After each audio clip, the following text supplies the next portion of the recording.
राजगढ़ में रहने वाली भाभी और नंद के प्यार की कहानी ने सबको चौंका दिया है। फिरोजपुर की रहने वाली नेहा देवी ने अपनी ही नंद रेहा देवी से प्रेम में पड़कर विवाह रचा लिया। दोनों एक दूसरे के साथ पति पत्नी की तरह रहने लगे, सब करने लगे जो एक पति पत्नी के रिश्ते में होता है। इस बात की जानकारी नंद की जुदाई में बदहवास हुई भाभी ने खुद कही है। इधर शादी के 5 महीने बाद बड़ी नंद रेवा को अपने साथ उठाकर ले गई। तब से भाभी उसे ढूंढ रही है। नेहा देवी ने अपने इश्क की अनकही दास्तां सुनाई है कि कैसे पति के रहते हुए उसकी बहन से प्रेम हो गया और दोनों ने सारी हदें पार कर ली। नेहा देवी की शादी 1 मार्च 2008 में हुई थी। वह अपने पति के साथ खुश भी थी, दोनों को एक बच्चे हुआ। भाभी का कहना है कि ससुराल में रहने के दौरान वो और नंद रेवा दोनों एक दूसरे से अपनी सारी बातें शेयर करती थी, सुख दुख में साथ रहती थी। धीरे धीरे दोनों के बीच नज़दीकियां बढ़ी तो अनजाना रिश्ता बनने लगा। नेहा देवी को रेवा से प्यार हो गया। उसने अपने प्यार का इजहार नंद से किया तो वो बोली कि हम दोनों तो लड़की हैं, आप शादीशुदा हैं, आपके बच्चे हैं, फिर हम कैसे एक दूसरे से प्यार कर सकते? परिवार और समाज क्या कहेगा?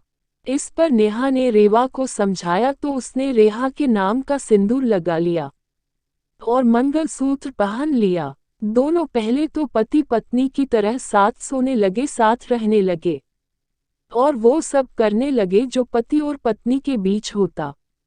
इस बीच रेखा के पति अलग कमरे में बच्चे के साथ सोता था। उसे शक हुआ तो रिश्ता खुल गया। नेहा ने कहा कि वो रेवा के बिना मर जाएगी तो पति दबाव में मान गया। 4 महीने पहले नेहा ने रेवा से शादी कर ली। अब रेवा को लड़कों वाला फील चाहिए था तो भाभी ने बाल कटवा लिए, लड़कों वाले कपड़े पहनने लगी। इतना ही नहीं, उसने तो सेक्स चेंज ऑपरेशन कराने का भी सोचा। इसका प्रोसेस देख रेवा ने सीने पर हाथ रख लिया और कहा कि आपको कुछ हुआ तो मैं मर ही जाऊंगी। रेखा और रेवा खुशी खुशी रहने लगी।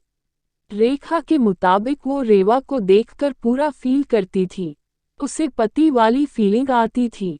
दोनों एक दूसरे के दिल से जुड़ गए थे, दोनों में संबंध भी अच्छे थे। रेखा हालांकि उससे पूछती कि तुम्हें पतियों वाली जरूरत हो तो तुम शादी कर लो, इस बात पर वो मना कर देती थी। सब ठीक चल रहा था कि एक दिन रेवा की बड़ी बहन राखी उसका मुंह दबाकर उठा कर ले गई। सोनी नेहा से दूर हुई तो खाना पीना छोड़ दिया, पुलिस से मदद मांग रही। इधर रेवा को गिफ्ट किए एक लाल साड़ी के साथ वह घूम रही, जिससे उसे उसके साथ होने का एहसास होता रहे। फिलहाल तो दोनों नंद भाभी अलग हो गए हैं। नेहा बदहवास होकर रेवा को ढूंढ रही, लेकिन उसका कुछ पता नहीं चल सका है। पुलिस भी जांच में जुटी है।